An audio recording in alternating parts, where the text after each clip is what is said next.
திருச்செந்தூரில் அமைந்துள்ள புகழ்பெற்ற திருச்செந்தூர் முருகன் கோயில் இன்று அதிகாலையில் ஒரு சிறப்பு தருணத்துக்கு சாட்சியாக இருந்தது. தவேக தலைவர் விஜய் விஸ்வரூப பூஜையில் கலந்து கொண்டு முருகனை தரிசனம் செய்தார். தேர்தல் களம் சூடுபிடித்துள்ள இந்த நேரத்தில் வாக்கு எண்ணிக்கை மே 4ஆம் தேதி நடைபெற இருக்க அதன் முடிவுகளை எதிர்பார்த்து இருக்கும் நிலையில் விஜய் தனது நாளை பக்தியுடன் தொடங்கியுள்ளார். பட்டு வேட்டி மேல் துண்டு அணிந்த அவர் அதிகாலை நடைபெற்ற விஸ்வரூப தரிசனத்தில் அமைதியாக கலந்து கொண்டார்.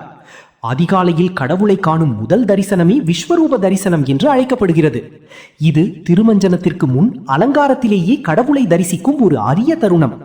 முந்தைய இரவில் கோயில் நடை அடைக்கப்பட்டு மறுநாள் காலையில் திறக்கப்படும் போது கருவறையில் திரை விலக்கி வழங்கப்படும் முதல் தரிசனமே இதன் சிறப்பு.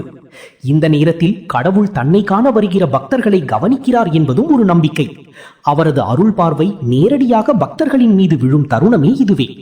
திருச்செந்தூர் முருகன் கோயிலில் நடைபெறும் இந்த விஸ்வரூப தரிசனம் மிகவும் சிறப்புடையதாக கருதப்படுகிறது. முருகனிடம் மனதார வேண்டினால் கேட்டதை காட்டிலும் அதிகமாக அருள் புரிவார் என்ற நம்பிக்கை பக்தர்களிடையே உள்ளது. தீராத பிரச்சனைகள் கூட இந்த தரிசனத்தால் தீரும். வாழ்க்கையில் தடைகள் நீங்கி நல்ல யோகம் உருவாகும் என்பதும் ஐதீகம். இந்த நிலையில் விஜய் இந்த விஸ்வரூப தரிசனத்தில் கலந்து கொண்ட புகைப்படங்கள் தற்போது சமூக வலைதளங்களில் வைரலாகி வருகின்றன.